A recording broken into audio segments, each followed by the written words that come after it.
পাক কসম করেন যে কথা তিনি বলতে চান সেই কথার সাথে যে জিনিসের সামঞ্জস্য আছে, সিমিলারিটি আছে, ওইটার সাথে ভিত্তি করে আল্লাহ কসম করেন।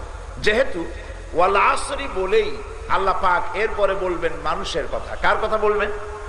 মানুষের কথা।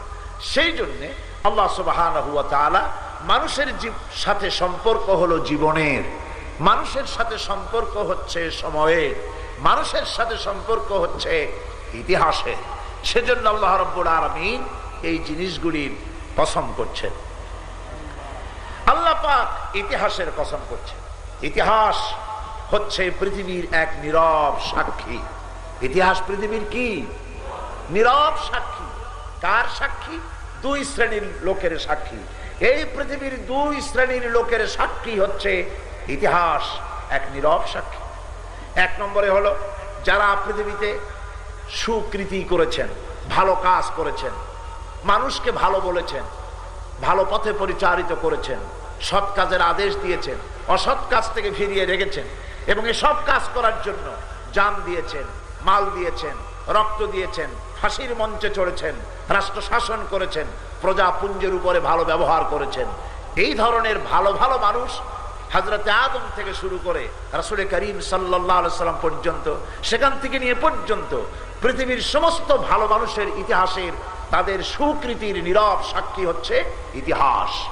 আবার এই পৃথিবীতে যারা ক্ষমতায় থেকে স্বৈরাচারের ভূমিকা পালন করেছে, মানুষকে নির্যাতন করেছে, হত্যা করেছে, ক্ষমতাকে পাকাপোক্ত করার জন্য সন্ত্রাস সৃষ্টি করেছে, মারধর করেছে, প্রতিপক্ষকে নির্যাতন করেছে, আল্লাহর আইনের বিপক্ষে কাজ করেছে, আল্লাহকে গালি দিয়েছে, সমাজের মানুষকে কষ্ট দিয়েছে, পৃথিবীকে নির্যাতন করেছে, যুদ্ধ করেছে, নানান রকমের অশান্তি সৃষ্টি করেছে, এই ধরনের ফেরাউন, সাদ্দাদ, হামান, নমরুদ, এরপরে যুগের হামান নমরুদ যত আছে পৃথিবীতে, যত জায়গায় হয়েছে, এ সবগুলির দুষ্কৃতি নীরব সাক্ষী ইতিহাস। আল্লাহ বলছেন আমি ওই ইতিহাসের কসম করি। আমি কসম করছি জীবনের, যে এই আমাদের জীবন, আমাদের ভেতরে একটা কি আছে বলেন না সবাই, কি আছে? আল্লাহ বলছেন আমি ওই জীবনের কসম করি। তোমার জীবন বড় মূল্যবান। আমাদের জীবনটা কি? খুবই মূল্যবান। মূল্য কোনটার বেশি কন্ত? দেহের মূল্য বেশি না ভেতরেরটার মূল্য বেশি? কিন্তু সেই ভেতরে যে জিনিসটা আছে ওইটার যত্ন আমরা মোটেও করি না। কথা ঠিক কিনা? আমরা যত্ন করি বাইরেরটা। এই সময় নানান রকমের ক্রিম দিয়ে শরীরটাকে যত্ন করি, চেহারায় ক্রিম মাখাই, পেটে চর্বি জমাই, চেহারায় চর্বি জমে, পেট সামনে চলে যায়, পাছা কোন দিকে যায় ঠিক থাকে না, স্বাস্থ্য ক্রমান্বয়ে ভালো হতে থাকে, খায় জনমের মতো, পাইকারি দরে খায়, স্বাস্থ্যটাকে ভালো রাখার জন্য যথেষ্ট প্রচেষ্টা চালায়। কিন্তু স্বাস্থ্যটা বাঁচে, শরীরটা বাঁচে যেটা দিয়া, ওইটারে কিছুই খাওয়ায় না। ঠিক কিনা? কর যে জিনিসটার দাম বেশি, এক্ষুনি মরে গেলে চোখ থাকবে, নাক থাকবে, মুখ থাকবে, হাত থাকবে, পা থাকবে, সব থাকবে, কি গেল যার জন্য আমাকে নিয়ে কবরে রাখা হবে? গেলটা কি কন্ত দেখি?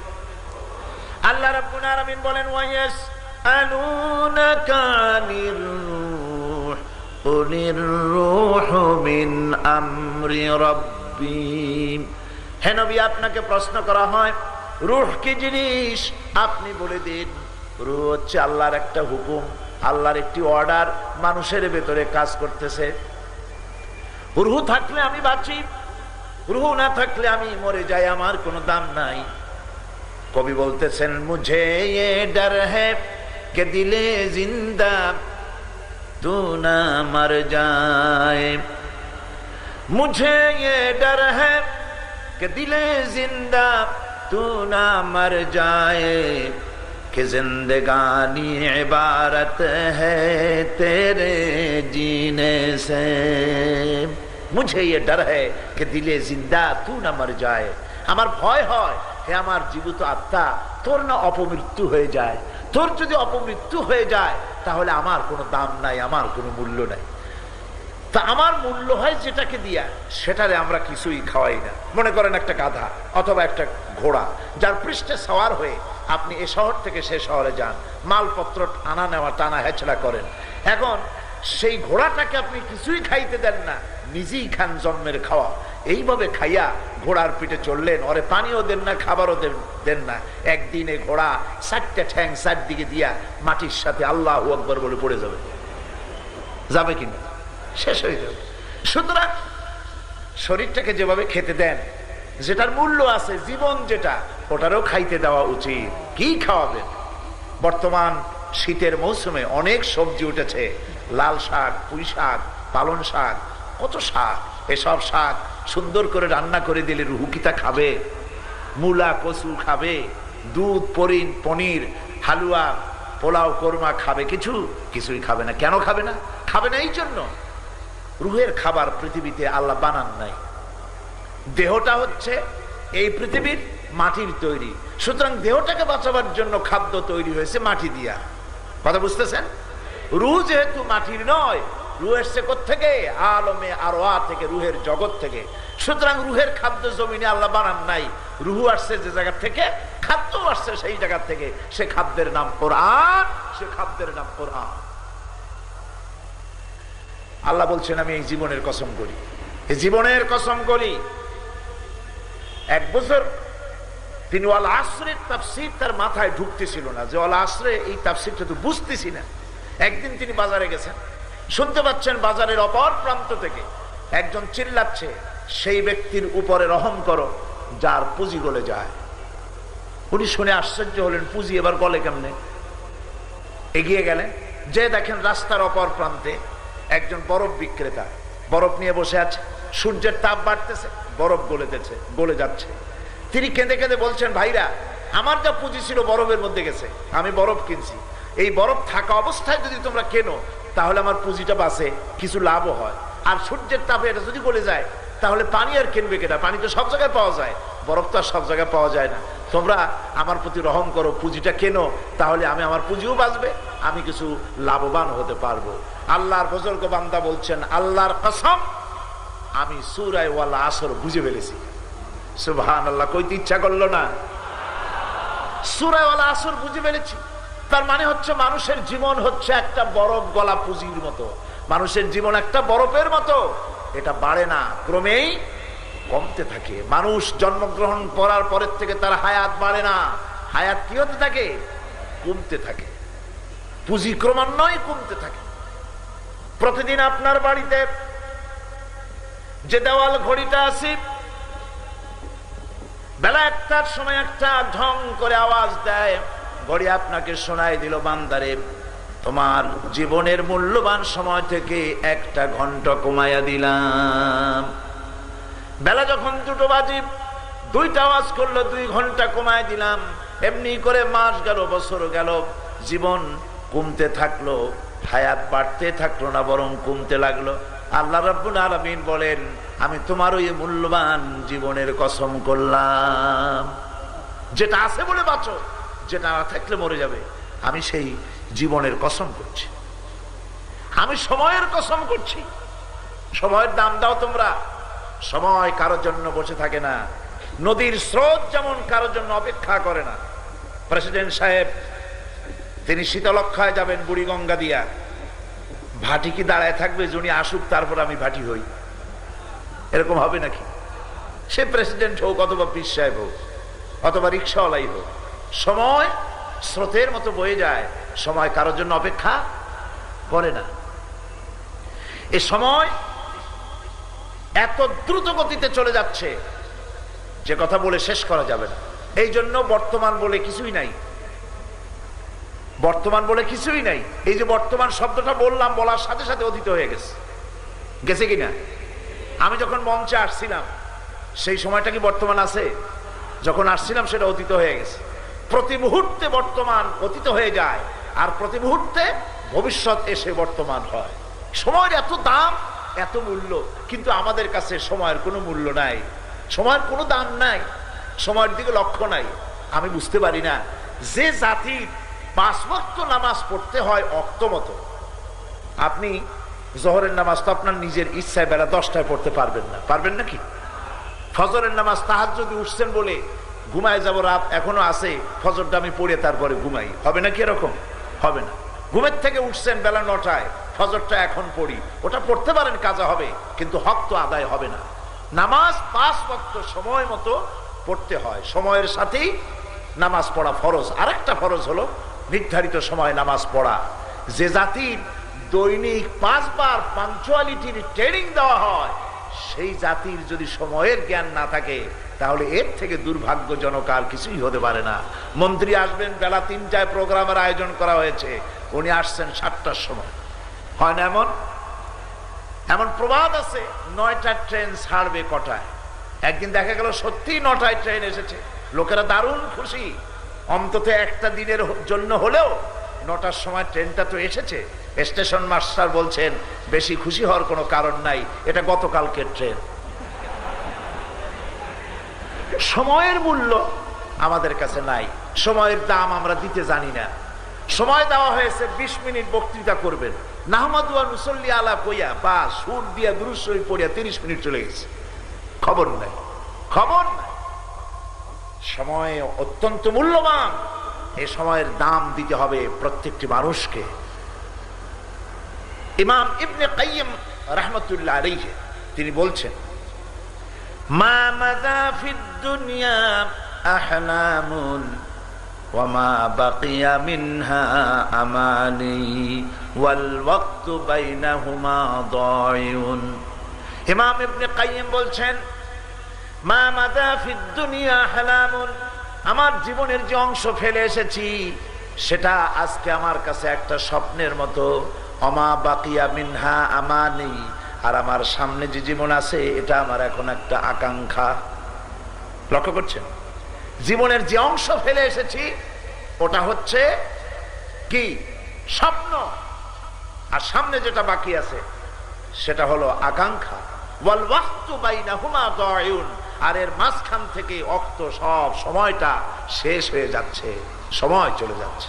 আল্লাহ বলছেন এই গুরুত্বপূর্ণ সময়ের আমি কসম করছি। এতগুলি কসম করে আল্লাহ কি কথা বলতে চাচ্ছেন দেখেন। জীবন তো আমাদের কারো স্থিরতা নাই। কচুর পাতার পানি যেমন কি কয় টলমল করে, ঠিক ওইভাবে স্থিরতা আমাদের জীবনের, ওরও কিছু স্থিরতা আছে, আমাদের তাও নাই। আমি গত রাতের আগের রাতে মাহফিল করেছিলাম 2500, মানে 2500টা মাহফিল করি নাই, জাগার নাম 2500। সেইখানে গত বছর মাহফিল করতে গিয়ে আমি বলেছিলাম, এবার আমাকে স্মরণ করালো একজন, আমি বললাম যেই মাহফিলে এমন লোকও থাকতে পারে যার কাপড়ের কাপড় মিলে তৈরি হয়ে গেছে, সেটা আমি হতে পারি, আপনাদের মধ্যেও কেউ হতে পারে। এবার গিয়ে শুনলাম ওই মঞ্চে এলাকার চেয়ারম্যান সাহেব বসা ছিলেন, সেই চেয়ারম্যান মাহফিলের 4 দিন পরে মারা গেছেন। আমরা কি করে বুঝলাম? আমি তো বুঝিই নাই, তিনিও বোঝেন নাই, কেউ বোঝেন নাই যে একজন তার কাপড়ের কাপড়, তারই কাপড়ের কাপড়টা মিলে তৈরি হয়েছে এবং দোকানে আইসাও গেছে, মরতে বাকি আর কিনতে বাকি। এই তো আমাদের অবস্থা, এই হলো আমাদের জীবনের অবস্থা। মৃত্যু কোনো গালও নয়, খোটাও নয়, এই জীবনের মোহে আমরা পড়ে গিয়েছি, জীবনের মোহে পড়ে গিয়েছি। এক লোক স্বপ্নে দেখছে তাকে বাঘ তাড়াচ্ছে, বাঘের তাড়া খাইয়া দৌড়াতে দৌড়াতে সে এক গাছের মাথায় গিয়ে উঠেছে, গাছের মাথায় উঠে একটা ডাল ধরে ঝুলে পড়েছে। এমন সময় সে লক্ষ্য করলো বাঘটা এসে গাছের গোড়ায় দাঁড়ায় আছে, ডালটা যে নিচে ঝুলে পড়েছে তার নিচে দেখছে বিরাট কুয়া, সেই কুয়ার ভিতরে বড় এক অজগর হা করে আছে। এমন সময় কানে কুটকাট করে আওয়াজ আসে, কিসের আওয়াজ? তাকিয়ে দেখে যে ডালটা তার অবলম্বন, সেই ডালের গোড়া একটা সাদা ইঁদুর আর একটা কালো ইঁদুর ডালের গোড়াটা কেটে দিচ্ছে। কারণ বিপদটা খুব কম না বেশি? জনমের বিপদ না? গাছ বাইয়া যদি নিচে নামে তো খাবে কিসে? বাঘে। আর ডাল ভাঙিয়ে যদি নিচে পড়ে খাবে কিসে? এমন সময় তার মাথায় ঠান্ডা কি জানি পড়লো, উপরের দিকে তাকাইছে। উপরে তাকালে সাধারণত মানুষের মুখ হা হয়ে যায়, আর যদি দাঁত না থাকে তাহলে জানলা খোলা গাড়ির মতো হয়ে যায়। উপরের দিকে তাকাইছে, মুখটা হা হয়ে গেছে। আর অমনি উপরে ছিল মধুর চাক, সেখান থেকে ফোটা ফোটা মধু পড়তেছিল, সে মধু চাটতেছে। এমন সময় তার ঘুম ভেঙে গেল। এক বুজুর্গ ব্যক্তির কাছে গিয়ে বলছে, হুজুর এই রকমের একটা মারাত্মক স্বপ্ন দেখেছি, অর্থ কি কিছুই বুঝলাম না। আল্লাহর বান্দা বুজুর্গ ব্যক্তি বলছেন, তুমি যে স্বপ্ন দেখেছ এটা তোমার একারও স্বপ্ন নয়, আর এটা স্বপ্ন নয়, এটা হলো বাস্তব। তামাম পৃথিবীর সমস্ত মানুষের জন্য এইটাই হলো বাস্তবতা। তোমার পেছনে যে বাঘ দৌড়াচ্ছিল, এটা বাঘ নয়, এটা হচ্ছে হযরতে আজরাইল আলাইহিস সালাম। প্রত্যেকটি মানুষের পেছনে ঘুরছে, সময় এলি তার জান কবজ হয়ে যাবে। তুমি যে ডালটা ধরে ঝুলেছিলে, ওই ডালটি হচ্ছে তোমার হায়াত। আর ডালের গোড়া কাটতেছিল সাদা ইঁদুর আর কালো ইঁদুর। সাদা ইঁদুর হলো দিনের প্রতীক, কালো ইঁদুর হচ্ছে রাতের প্রতীক। দিন আর রাত তোমার হায়াতের রশিগাছা কুটকুট করে আস্তে আস্তে করে কেটে দিতেছে। আর নিচে যে কুয়া ছিল সাপ হা করে আছে, এটা হলো তোমার কবর। এর মধ্যে তুমি যে মাথার উপরে ঠান্ডা কি পড়লো, উপরে হা করলে মুখের ভিতরে মধু পড়লো। সেই মধু চাটতে চাটতে কবরের সাপের বিপদের কথা ভুলেছো, বাঘের বিপদের কথা ভুলেছো, ডাল ভেঙে পড়বে সে বিপদও ভুলেছো। এই মধু হচ্ছে তোমার সুন্দরী স্ত্রী, এই মধু হলো দুনিয়া, এই মধু গাড়ি, এই মধু বাড়ি, এই মধু ক্ষমতা, এই মধু প্রতিপত্তি, এই মধু হচ্ছে তোমার ব্যবসা বাণিজ্য। দুনিয়ার মোহে তোমাকে এত বড় বিপদ থেকে তোমাকে ভুলাই দিয়েছে। মানুষ এই দুনিয়া তাকে ভুলাই রেখেছে। আল্লাহ পাক মানুষকে সতর্ক করে দিচ্ছেন, ওয়াল আসরি ইন্নাল ইনসানা লাফি খুসর। আল্লাহ পাক বলেন, আমি এতগুলি কসম করে বলছি, ইন্নাল ইনসানা লাফি খুসর, নিঃসন্দেহে অবশ্যই মানুষের জীবন ক্ষতিগ্রস্ত। মানুষের জীবন কি ক্ষতিগ্রস্ত? কে বলতেছেন কথা? আল্লাহ পাক। লক্ষ্য করেন, আগে তো আল্লাহ পাক কসম করলেন কতগুলা, তারপরে আবার বলছেন ইন্না, নিঃসন্দেহে, নিশ্চয়ই। এরপরে আবার লাফি, ফিয়ের আগে যে লাম লাগানো হয়েছে এটা হচ্ছে লামে তাকিদ। অবশ্যই মানুষের জীবন কি জোরে কর ক্ষতিগ্রস্ত। কে বলতেছেন? আল্লাহর বান্দা বুজুর্গ ব্যক্তি বলছেন, তুমি যে স্বপ্ন দেখেছো এটা তোমার একারও স্বপ্ন নয়, আর এটা স্বপ্ন নয়, এটা হলো বাস্তব। তামাম পৃথিবীর সমস্ত মানুষের জন্য এইটাই হলো বাস্তবতা। তোমার পেছনে যে বাঘ দৌড়াচ্ছিল, এটা বাঘ নয়, এটা হচ্ছে হযরতে আজরাইল আলাইহিস সালাম। প্রত্যেকটি মানুষের পেছনে ঘুরছে, সময় এলি তার জান কবজ হয়ে যাবে। তুমি যে ডালটা ধরে ঝুলেছিলে, ওই ডালটি হচ্ছে তোমার হায়াত। আর ডালের গোড়া কাটতেছিল সাদা ইঁদুর আর কালো ইঁদুর। সাদা ইঁদুর হলো দিনের প্রতীক, কালো ইঁদুর হচ্ছে রাতের প্রতীক। দিন আর রাত তোমার হায়াতের রশিগাছা কুটকুট করে আস্তে আস্তে করে কেটে দিতেছে। আর নিচে যে কুয়া ছিল সাপ হা করে আছে, এটা হলো তোমার কবর। এর মধ্যে তুমি যে মাথার উপরে ঠান্ডা কি পড়লো, উপরে হা করলে মুখের ভিতরে মধু পড়লো। সেই মধু চাটতে চাটতে কবরের সাপের বিপদের কথা ভুলেছো, বাঘের বিপদের কথা ভুলেছো, ডাল ভেঙে পড়বে সে বিপদও ভুলেছো। এই মধু হচ্ছে তোমার সুন্দরী স্ত্রী, এই মধু হলো দুনিয়া, এই মধু গাড়ি, এই মধু বাড়ি, এই মধু ক্ষমতা, এই মধু প্রতিপত্তি, এই মধু হচ্ছে তোমার ব্যবসা বাণিজ্য। দুনিয়ার মোহে তোমাকে এত বড় বিপদ থেকে তোমাকে ভুলাই দিয়েছে। মানুষ এই দুনিয়া তাকে ভুলাই রেখেছে। আল্লাহ পাক মানুষকে সতর্ক করে দিচ্ছেন, ওয়াল আসরি ইন্নাল ইনসানা লাফি খুসর।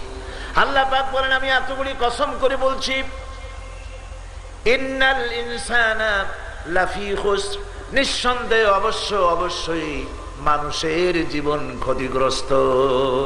মানুষের জীবন কি ক্ষতিগ্রস্ত? কে বলতেছেন কথা? আল্লাহ পাক। লক্ষ্য করেন, আগে তো আল্লাহ পাক কসম করলেন কতগুলা, তারপরে আবার বলছেন ইন্না, নিঃসন্দেহে, নিশ্চয়ই। এরপরে আবার লাফি, ফিয়ের আগে যে লাম লাগানো হয়েছে এটা হচ্ছে লামে তাকিদ। অবশ্যই মানুষের জীবন কি জোরে কর ক্ষতিগ্রস্ত। কে বলতেছেন? আমরা আল্লাহ রাব্বুল আলামিন তার কথার গুরুত্ব বুঝতে পারি নাই। সাধারণ মানুষের